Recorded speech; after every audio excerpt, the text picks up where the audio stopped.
ازيكم يا حبايبي عاملين ايه؟ هنفرز لكم بقى شويه حاجات كده على رمضان. اوراق ملفوفه زي حمام كداب وشيش طاووق، ويا حبايب قلبي صدور بانيه. تمام. معانا بقى صدور بانيه، ومعانا احنا طبعا غاسلين الفراخ ومقطعينها وغاسلينها بليمون. ديت قطع الشيش طاووق هنعملها اوراق بالاوراق وبالصدور. هي دي الاوراق، دي حتت من الاوراق وحتت من الصدور. تمام. ودي معانا الفراخ البانيه بقى خلياها ومقطعاها زي ما انتم شايفين كده، شرايح شرايح. انا عملتها في القناه قبل كده، عندنا عامله البانيه اصلا قبل كده في القناه، عشان لو عايزين تعرفوا طريقه تقطيعه يعني بتبقى ازاي. ودي اللي وراك بقى وانا خلياها، وهوريلكوا برضو بتتخلى ازاي. بس طبعا بتسب جلدها، تفضلي يعني محتفظه بجلدها. ودلوقتي هسيب واحده اشرح لكم عليها ازاي بخليها واخليها كده عشان نعملها حمام كداب، نعملها رول، زي ما انت عايزه تعمليها اعمليها. وزي اي حشوه انت عايزه تحشيها بقى احشيها. ودي الاطباق انا جايباها من عند استاذه هيثم رسلان من هنا من نجير، للتخزين الحاجه علشان احسن من الاكياس يعني، بحيث ان هي تبقى محتفظه الحاجه العلبه نطلعها كده يبقى فيها حاجتها كده كامله.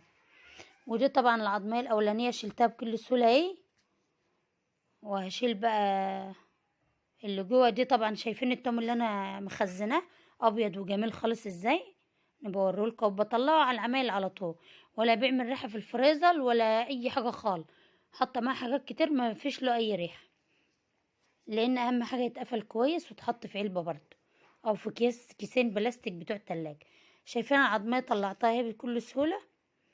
والتانية هتقطمها من تحت كده او تفرغيها من السكينه. ايوه زي ما انا عملت كده. هي سهلة خالص على فكرة، اللي بيستصعبها شوية في الأول وبعد كده بتلاقيها سهل.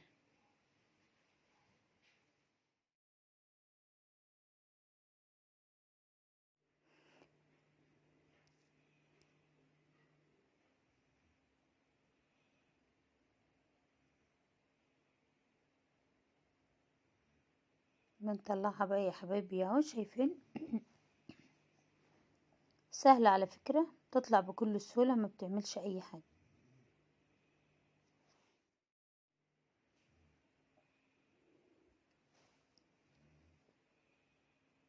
هتقلبيها بقى هتلاقيها زي ما يكون ورك، زي ما هو انت ما عملتش في حاجة. بس هتقطعي اللحم كده من بعض عشان توسعي يعني اللحم ان هو يبقى مفرود شوية. بس اهم حاجة ما تقطعيش الجلدة من بره. اهي قلبتيها لقيتها ورك عادي، ما فيش اي حاجة.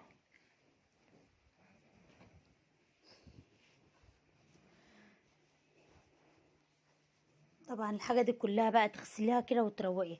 معانا بقى بصلتين، كوباية زبادي. بس احنا بنحطه في الخلاط ليه؟ عشان ما يبقاش مجبن وما يبقاش فرمته ان هو مكلكع كده في الحاجة. معانا عصر 3 ليمونات او 4 زي ما تعصري. معانا التوم بتاعنا هنضيف نصها كده، حوالي معلقة يعني في الخلاط. كل حاجة بقى احطها على بعضها عشان ما نعملش لوحده تبقى الزبادي مكلكع ومريم كده وشكله وحش. معانا نص معلقة بابريكا، نص معلقة كزبرة، نص معلقة كمون، نص معلقة فلفل اسمر، نص معلقة 7 بهارات، معلقة ملح. دي بابريكا. بشرة جنزبيل. عندي جنزبيل فريش وعندي جنزبيل بودر، بس انا بحب الفريش عشان عندي يعني في الفريزر. وبشرة جوز الطيب. معلقة بقى مستردة كده. معلقة صويا صوص. معلقة دبس رمان، خليه مززة وجميلة حبايب. بلاش احط بابريكينو، هنحط بداله بقى معلقة صلصة فريش كده. نخلطهم كلهم في الخلاط. الريحة ما اقولكوش بقى طالعة جميلة، حتى شكلها شايفين عاملة ازاي والله، وطعمها بقى احلى كمان. هتاخدي بقى معلقة مرقة كده من بتاع الفراخ دي، عندي اللي هي المرقة دي جميلة، عندي منها لحمة وفراخ. تحط بقى 3 4 معالق زيت كده وتوصي كده علشان تخلي فيه لمعة للشيش تاوك.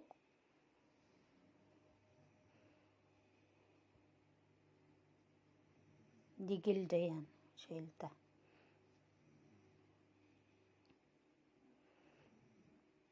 الحاجة دي بقى بتتبليها على قبلها بيوم او بساعات، يعني بتبقى اطول فترة ممكنة، اقل حاجة ساعة 2.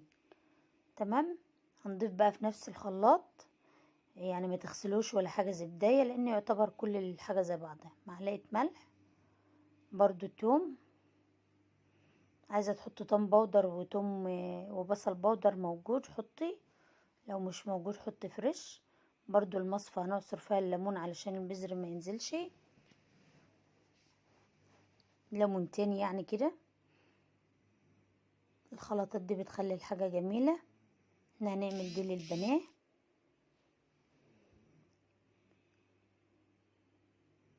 بشرة جنزبيل برضو، جنزبيل بيخلي طعمها حلو يا حبايبي.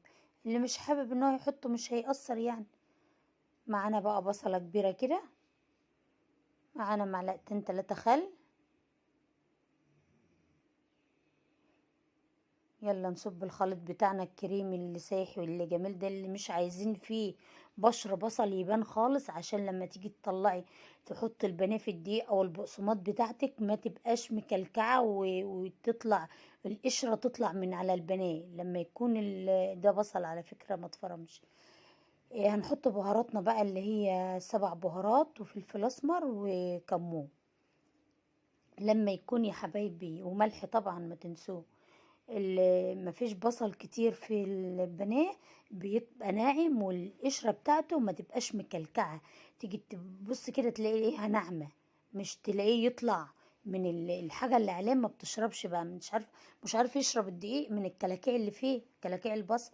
عايزه تحط بصل ومش عايزه تفرمه في الخلاط، وبشريه واعصروا ميته، تاخدي ميته بس. تمام. يعني قلت لكم المعلومة اللي هي اهم حاجة في البانيه، علشان في ناس ما بنجحش معاها البانيه، تلاقيه مكلكع والقشرة طالعة ومش مظبوط يعني. ما هو من كده بقى. خلصنا طبعا هنعينه. معانا بقى 3 4 بصلات كبار كده، او بصلتين وسط، ولا انا مكترة عشان البصل صغنن عندي. فلفل شطة حمرا، حطيتها بس عشان تدي يعني حرارة كده تخليه جميل. فرمتهم في الخلاط، فرمتهم في الخلاط. شمري بقى كده وجهزي نفسك.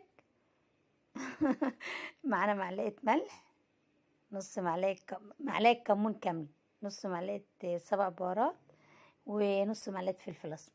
اهم حاجة الكمون والبصل، ولو ما عندكيش اي حاجة وتحط كمون وبصل بس ماشي. بشرة جوز الطيب، شوية توم برضو اهم حاجة. التوم اهم حاجة مع البصل والكمون، وانسي بعد كده بقى. دي بقى خلطة جبارة للمشويات كلها بانواعها. خليكي محتفظة ان دي للمشويات كلها بانواعها. انا ممكن ابقى اشويلكم ان شاء الله اللي وراك دي عادي يعني، مش ان أنا لازم اسلقها بمية ولا حاجة. حمام الكداب بالشوا وبيتسلق بمية، وهو لو كداب ولا حاجة، بس هنعمل ايه بقى؟ قصدي لو سرق ولا حاجة وفعلا كداب. معانا كيس تلاجة ودق بقى زي البناء كده علشان تتكون ألياف، واللحوم دي تبقى يعني عاملة ألياف كده أنسجة. ما تبقاش جامدة، حتى ما تيجي تلفها رول ما تبقاش جامدة، هتلاقيها طرية وبتلف معاكي بسهولة عشان انت دقة. تمام. اللي مفرودة مفرودة، واللي زي الورك زي الورك مفيش مشكلة. أهم حاجة اللي الجامدة القوي يتك عليها شوية بالشاكوش بتاعك أو الكوباية. جهزي خيطك بقى، يلا هنعمل عملية جراحية. والشمري شايفيني انا لازم الشمر. والكم جاب البخن قوي. يلا احشي بقى كده، مش الحشو، ده احنا بس بنتبلها. دي التتبيلة بتاعتها بقى، مش هنتبل زي الحاجات التانية. كل حاجة لها حاجة، تحت الجلد فوق الجلد في اللحم، عايزاكي تمليه.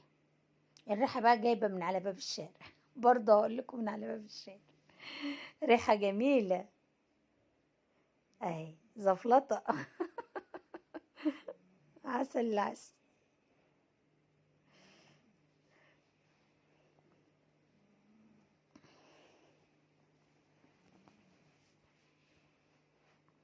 يلا كل سنة وانتم طيبين، ويجي علينا وعلى أمة محمد بخير وأمان وسلام. ويا رب إن شاء الله ناكل حتى عيش ومش وبصحتنا يا رب، بولادنا وجوازنا وأهالينا وإخواتنا وحبايبنا كله. وانتوا قول الحبايب يا حبايب قلبي والله. وكل اللي بيبعت لي، وكل اللي بيقول لي يا حنة، وكل اللي بيبعت لي وما بيقولش يا حنة، وكله بشكركم كلكم يا رب، اكبر بيكم كده يا رب، وخليكم ليا. ويجي كده واحنا حبايب كلنا مع بعض. هنعينها برضو في التلاجة عشان تشرب من التتبيلة. معانا بقى الجمال بتاعنا بقى معلقة زبدة كده. هنعمل 3 بصلات 4 بصلات صغيرين، بصلتين كبار. يعني عايرة نفسك كده بصلتين على نص كيلو لحم، بس ما يكونوش كبار قوي يعني. على معلقتين زيت. وهنكرمل بقى ايه، نص معلقة السكر ده هنكرمل بها زي ما انا ما بعمل البصل بتاعنا. مش هنعمل صيادية، بس هنكرمله برضو كده ونشوف بقى الطعامة والجمال. هنعمل ايه، نخلينا بقى البصل ايه روعة. وهنحط توم برضو. يلا حط بقى بصلك وكرملي بصلك. هنعمل بيه ايه هقول لكم الوقت. يلا حط دي نص كيلو لحمه، كنت محتاره اشيل منه شويه، لا اسيب منه شويه، بس حطيته كله. اما يفيد احسن ما احتاج. ادي الحاجه حقها، مش الاسم ان احنا بنعمل. هنحط بقى شويه التوم بتاعنا برضو. شايفين كل مره اقول لكم التوم بتاعي ده جميل انا مبسوطه بيه. يلا اول ما تاخد تخديله كده، مش تسيبها لما تحمر بقى زي الصياديه، لا، هتتخدل بس تاخد لون. وهنقوم نشيلها على طول يا حبايبي.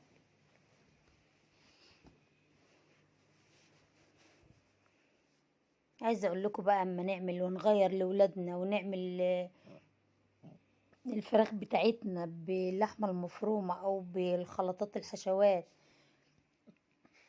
او باي حاجه ونغير، مفيش فيها اي مشكله، لان احنا مش هنتجابن ولا اي حاجه. احنا ممكن الوركين نعملهم وجبه. اهم حاجه يا حبايبي قبل ما اكمل الحوار، جوز الطيب في اللحمه المفرومه والفلفل الاسمر بس والملح. عايزه تحط شويه بابريكا ماشي، ما تكتريش بهارات، مش يعني من كل البهارات اللي عندي احطه وخلاص، لا، علشان ما تضيعش طعم اللحم في العصاج او في اللحوم او في الكفته او اي حاجه. تمام. إيه، احنا مش عصجناها طبعا، احنا نعملها زي كفته كده. فلو انا مثلا عندي فرخة كبيرة مثلا، هعملها 4 منابات لولادي وام، لا، ده انا اقطعها بقى، امتخها كده اقطع كبده واعملها كذا حاجة. هنعمل بقى الصدرين حاجة والوركان حاجة، وهنعمل دي وجبة وهنعمل الوركان وجبة.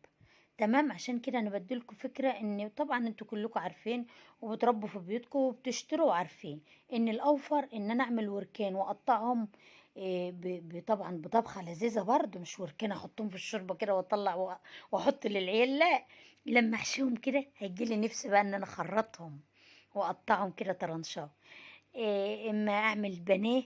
طبعا شوفوا الصدر بقى، الصدرين بقى بتوع الفرخة هيعملوا كام بانيه؟ هيعملوا اقل حاجة خالص 5.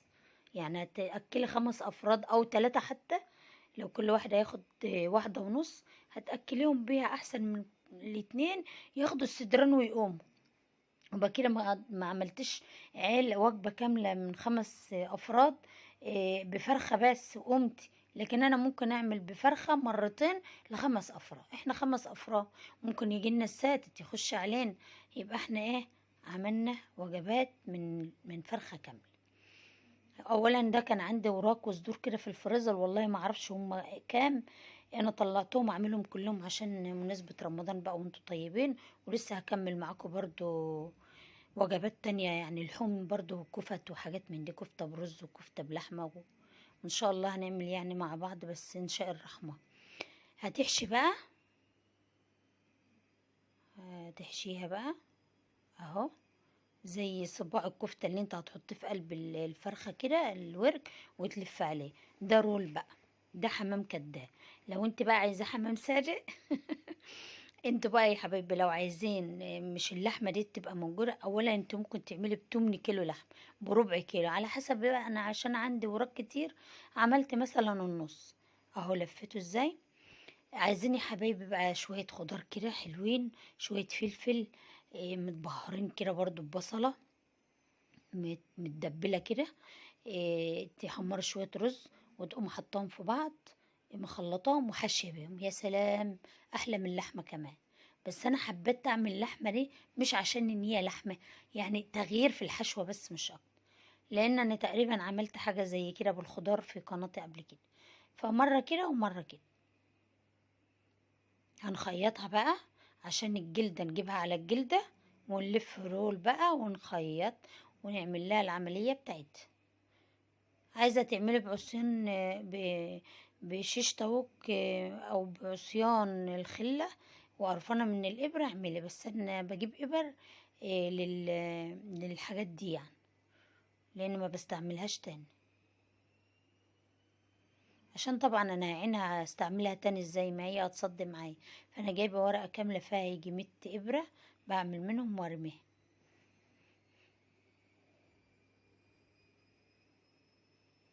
اهو. والخيط طبعا برضو نضيف وخيط يعني مظبوط ومية مية وابيض، ولف بقى اللور وخيطي واقطعي. واحدة بقى جاية من شغلها يا حبايب قلبي، جاية عايزة تعمل فطار لولادها ومستعجلة، اليوم عدى عليها وما لحقتش تعمل حاجة. مش شرط ان هو عندنا في الفريزر نطلع كل شوية، لا، لوقت الظروف، وقت انا مش فاضية تعبانة، جاية من مشوار، جاية من شغلي، اي حاجة الظروف ما بتحكم على الواحد، عنده اي ظروف يا رب تبقى دايما على الخير يعني. نطلع من التلاجة ونعمل، وكده كده هنجيب يعني، وكده كده هنطبخ، فتبقى موجودة تحت ايدنا وخلاص.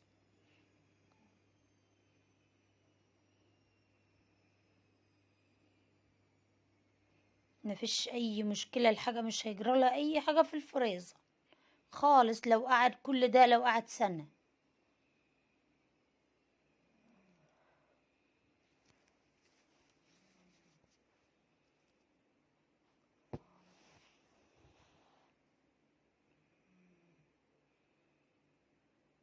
طبعا في وركان كبار، الوركان الكبار دول بقى نمسكهم كده احنا، العيلة الخمس أفراد يقضوهم. يعني في ناس بتبقى عايزة كتير، وفي ناس مثلا ممكن الاتنين زينا كده يقضوهم، يعني الاتنين الكبار دول يقضون. لأن أنا هقسم مثلا واحدة على اتنين أو تلاتة كمان، لا اتنين لا، تلاتة، فبالتالي هيقضونا على شوية سلطات، على شوية رز، على بسمتي، على مش عارفة ايه، تيجي تبص تلاقي الواحد شبع بقى، على شوية عصير. يعني الأكل في رمضان انتوا عارفين إن ما بيبقاش كتير، يعني بيبقى بسيط، فطبعا وضبي بقى لولادك واعملي الحلو كله بأقل حاجة، يعني مش إن احنا هنعمل وليمة يعني. احنا عن نفسنا يعني بنعمل كده، الاتنين اللي زي دول هيقضونا، والتلاتة الصغيران هيقضونا بإذن الرحمن يعني، حتى في العادة من غير رمضان يعني كمان. اللي فات بقى نعينه، أو نبقى نعمله أي حاجة للعيال، نحط بقى في العلب بتاعتنا دي، بس انا هغيرها لان ديت هضطر اعمل عليها ستريتش، وانا عايزه العلبه تبقى مقفوله يعني، فانا جبت علب من اللي مقفوله وحطيت فيها. طبعا عامله وجباتنا هي زي ما احنا بناكل، 3 في علبه واتنين في علبه، الكبار لوحدهم والصغيرين لوحدهم، وتبع مزاجك وتبع راحتك. انا اديتلك الفكره مثلا، وكل واحد حر في بيته بقى وفي اكله، وعلى حسب عددك بقى. وطبعا ضيف ولا حاجة جه هنطلع بالزيادة وهنحط.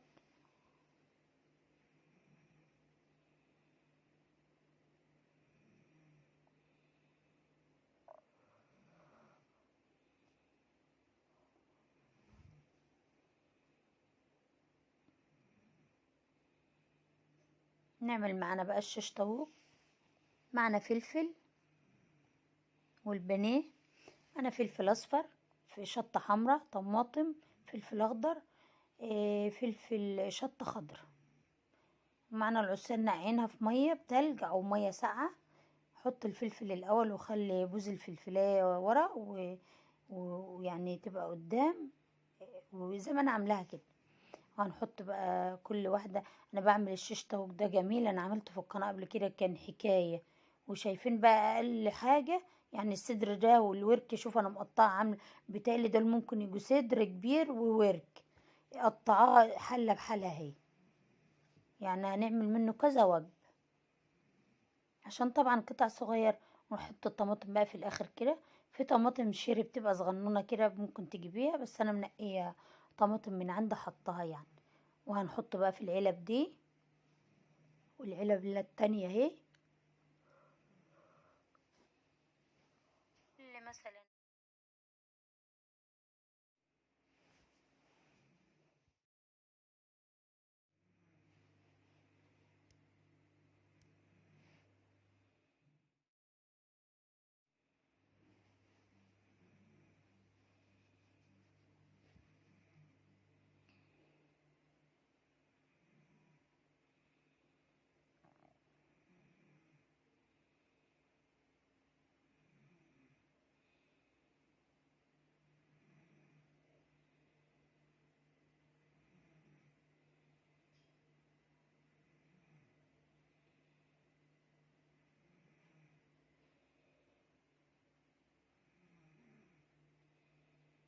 طبعا عملنا كله اهو، حطينا الطماطم واللي فوق دي بصلايه.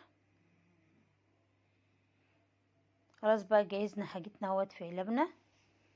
ندور بقى لسه الشيش لسه البانيه. انا كنت نقلت الاوراق في علب تانية اهي، بس كانوا كان يوم ما العيال قالوا لنا اعملي لنا، قمت مطلعه لهم وجبه من بتاع الاوراق لان كنا بالليل. هنشيل بقى الصوص بتاعنا ده نعينه وهنرميه جميل ما شاء الله. يتعان بقى عشان لو عملناه في صينيه نحطه فوقه، لو عملناه على نشويناه برضو ندهنه بيه جميل جدا. ما يترماش دي، يتعان كده سنة بدل ما نعمل غيره يعني.